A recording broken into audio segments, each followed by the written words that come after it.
Vážené dámy, vážení pánové, všichni ostatní. Dneska jsme na Karlově náměstí a budeme natáčet debatu na téma postupně bychom měli snižovat státní důchody. Budeme se lidí ptát na jejich argumenty pro a proti a celkově prosazovat tuhle myšlenku ve spolupráci se Students for Liberty. Uvidíte rozhovory jak se mnou, tak i s kolegou Lukášem. Doufám, že vás to bude bavit, doufám, že dáte like a odběr a celou debatu jako vždy najdete na herohero.co/debatní deník. Můžete případně navštívit Students for Liberty a dát vám like a odběr. Přesně tak. Díky, doufám, že vás to bude bavit. Tak jo. Jo. Takže my jsme tady proto, abychom lidem vysvětlili, že je dobrý nápad snižovat státní důchody. A napadají ti nějaký argumenty pro a proti? Tak určitě dobrý argument pro je, že to ušetří spoustu peněz. A to opravdu spoustu, protože na důchody jde asi třetina rozpočtu, pokud se nemýlím. Mhm. A Počkej, mně došlo, že by bylo super, kdybys mluvil do mikrofonu, nevadilo by ti to? Ne, vůbec. Jo, klidně takhle, prostě 2 pěstí od sebe, trošku blíž a super. Mám to říct znovu? Ne, v pohodě, pokračujeme. Já mám ty 2, který to snímají.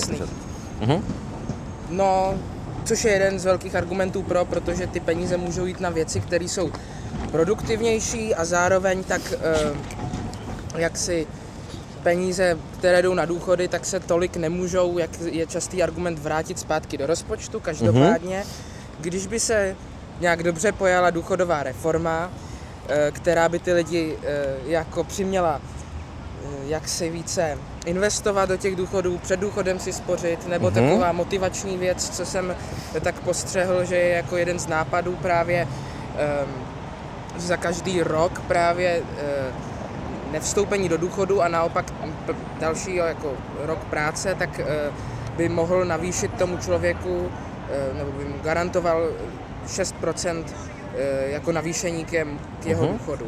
Jo. A teď se teda zeptám, protože hodně lidí argumentuje proti a říká, že nejchudší lidi by si nedokázali spořit, investovat peníze a podobně. Takže co bys si ty řekl na ten argument, nebo jak ho vnímáš? Takhle, nejchudší lidi vždycky se najdou v každé vrstvě sociální a každé věkové skupině. Bohužel je to trochu nevýhoda, jak bych tak řekl, kapitalismu. Každopádně je taková skupina lidí mezi důchodci, kteří by asi snížení důchodů prostě na ně mělo špatný dopad a byl by to asi problém. Nicméně, pokud by se to pojalo tak, že by se to celkově snížilo jako důchody a tito lidé by mohli čerpat z nějakých jiných fondů nebo nějakých státem sponzorovaných nadací, tak by se to nějak tímto způsobem vyřešit do určité míry dalo. Já možná řeknu jiný řešení, protože takto, za prvý souhlasím s tím, že kdyby si ze dne na den zrušil důchody, tak by hromada lidí prostě trpěla, byl z toho problém, takže jakoby ten samotný výrok říká, že by to mělo být postupný, ale za druhý, co se snažím říct, je, že i kdyby ty nejchudší lidé s minimálním mzdou si spořili a nějakou část těch důchodů, že jo, neplatili by státu, ale prostě tu částku, kterou teď musíš odvádět povinně na socku, tak by si spořil a vznikalo by z toho investice. Kolik by si tipnul, že by mohli vydělat během těch, dejme tomu, 40 let z pracovní doby?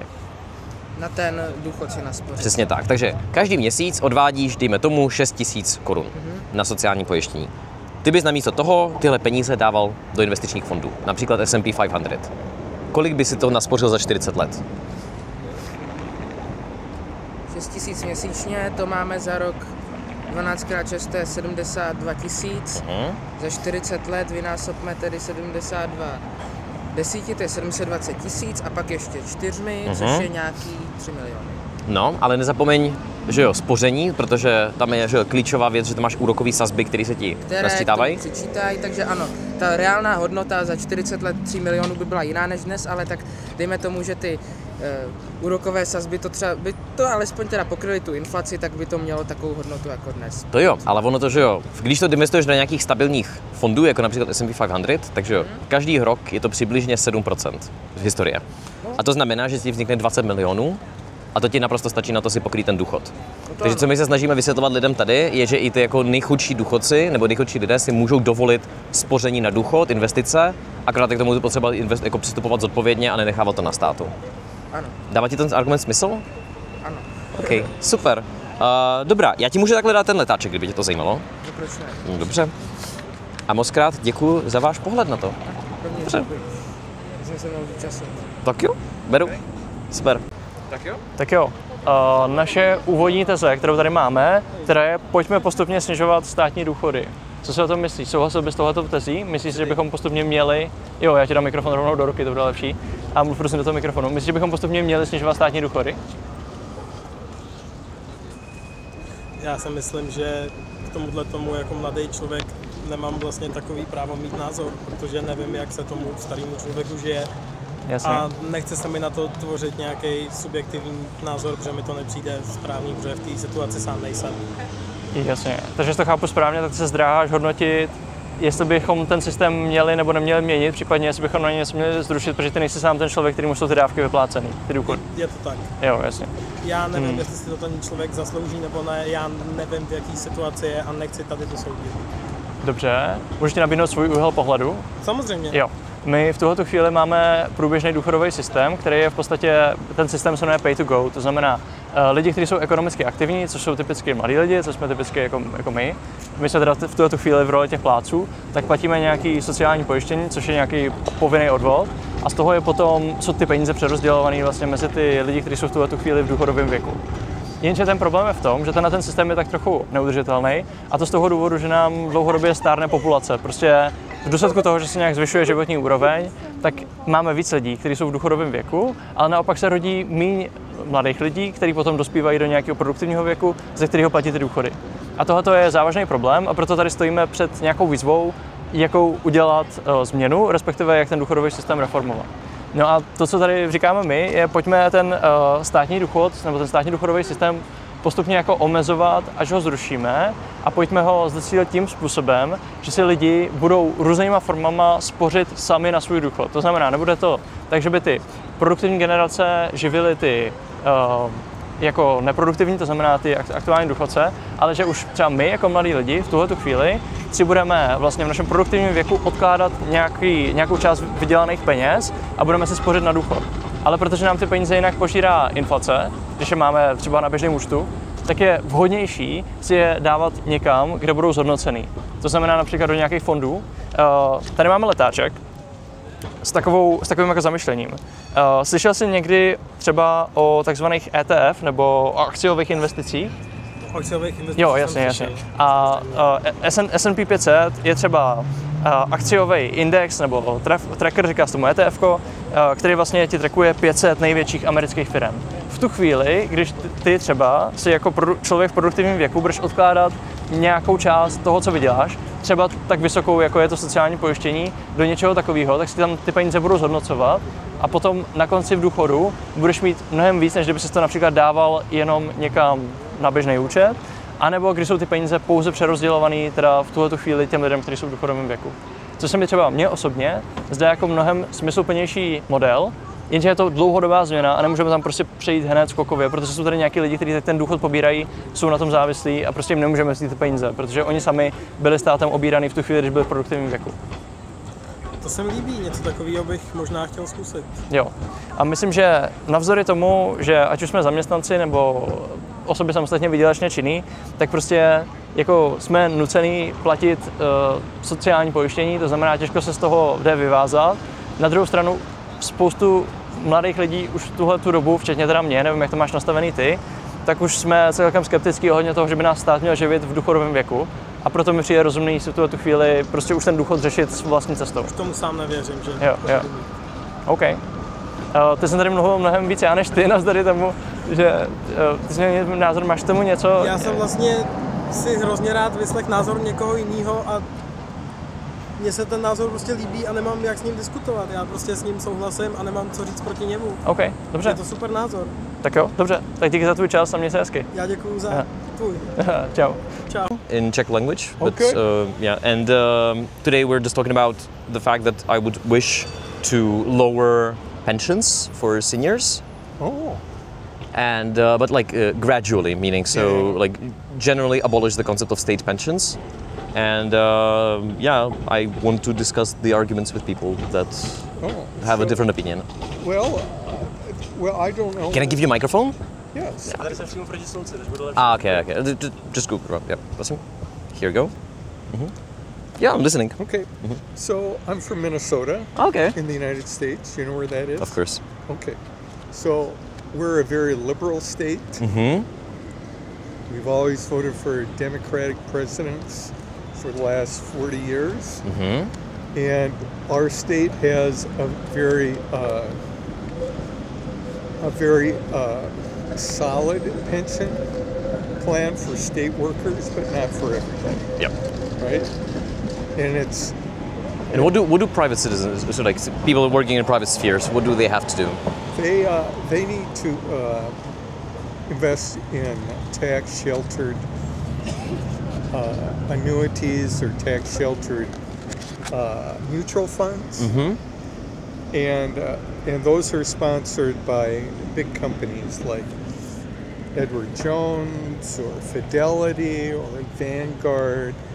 And generally speaking, if you work for a large corporation that is successful, they will encourage you to contribute, and they will have some sort of match. So if I contribute 1,000, maybe they'll contribute 500.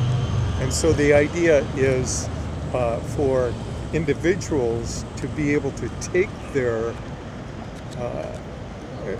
401k from company if they are employed somewhere else. Could you maybe explain what is 401k for most viewers? Because this is a foreign concept to us. Yes. So I'm going to step out of the sun. Oh, of course, yeah. If you want to sit down, we can just chill on the chair. That'd be good. So a 401k is with You want to sit down? Or what we call the private sector. Do you know what I mean by the private? Of course. Yeah, for-profit. I studied political science in the UK, so I know stuff. And so, since I was a teacher, I worked in the public sector, nonprofit. So for nonprofit employees, we have a 403B. And so, we used to have a guaranteed pension for when you retired from your job. But we changed it over, and this was the union's initiative.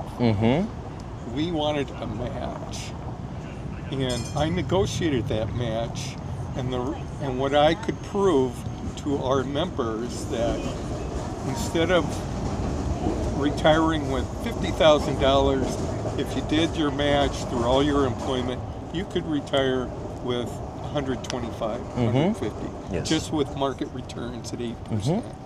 Okay, so the system that you just described sounds so much better to me than what we have here, because I'm going to oversimplify things, but what we basically do is that government imposes a certain type of tax, but it's like you have to pay to this particular place, and then they just redistribute it to the seniors, and like a very small portion goes into funds, so you don't get the cumulative interest and reinvestment of the money. And so what a lot of, let's say, economically conservative people in Czech Republic are trying to reform is to say that it's so much better if people were just would have to invest their money and save money this way instead of redistributing it through like the government scheme. Right. So having been a teacher for 30 years, I have a retirement pension. Yes.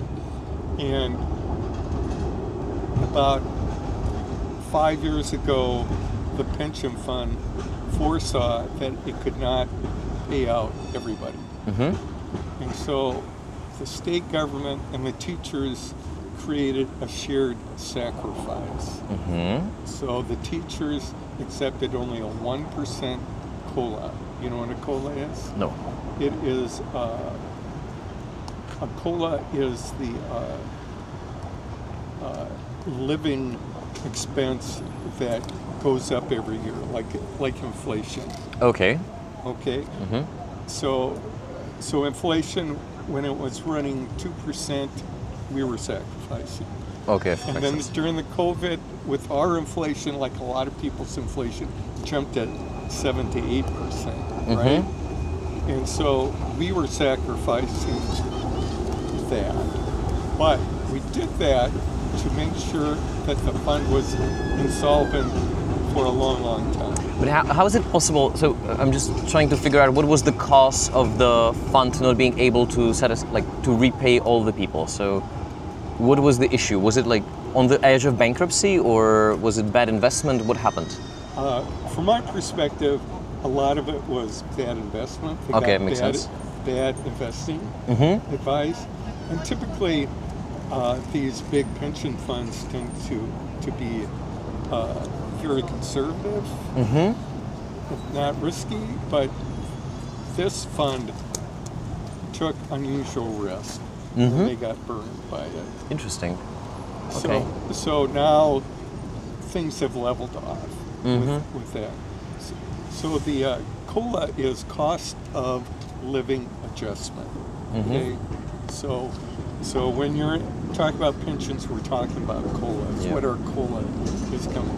Now with the Social Security, now this is so I'll talk about Social Security, but with the retirement fund from the teachers, that's a separate from the Social Security. Yes. Okay. And so that's a mandatory tax. Yeah. Right. So and this one you just tax it from the people and then you'd redistribute it to seniors, right?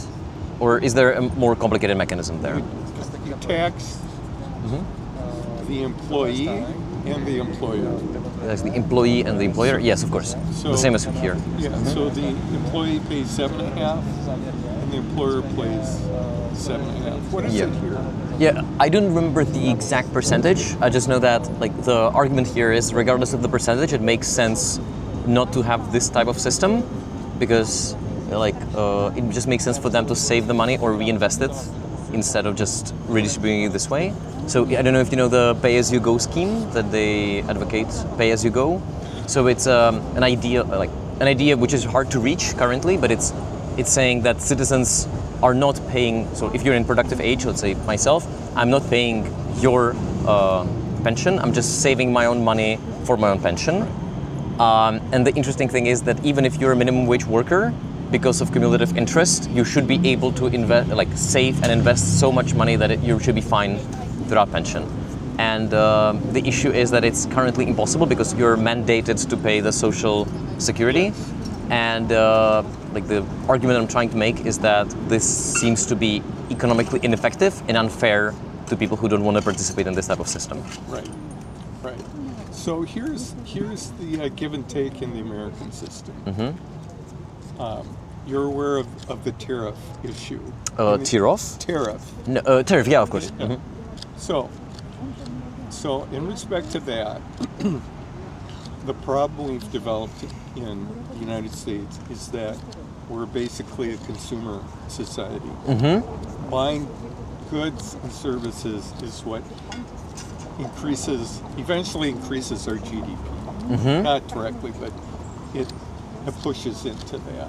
So the problem we have is we have so much consumer debt, and we have so much government debt that the whole scenario is designed to fail. Yeah. You just can't go on with all this debt all the time. 100%. Now, I don't want to deviate. No worries. I understand. Yeah. I understand the connection to the. Yeah, I don't want to get into all of it. So the problem we have, if we got rid of our Social Security system, the average American has so much debt, they can't really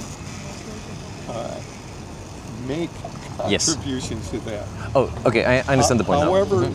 saying that, am I still being Yes. Okay. I am an anomaly. Okay. What an anomaly is? Yeah, of course. Okay. So I did what you wanted to do. So I read a lot of books about investment, and I started relatively late, at about 35. Yeah. You're not 35. I know you're not. Right. Okay. So I just started making small contributions, and I just froze my salary. And I took the difference to put into investment. Yes. Okay. So I was a special education teacher for 30 years. I tell people I'm probably the only special education teacher you ever met without a financial advisor that retired as a millionaire. That's actually... So yeah, I see the irony there. It can be done. So I've been retired for 8 years now, and my portfolio has tripled. Congratulations, that's amazing.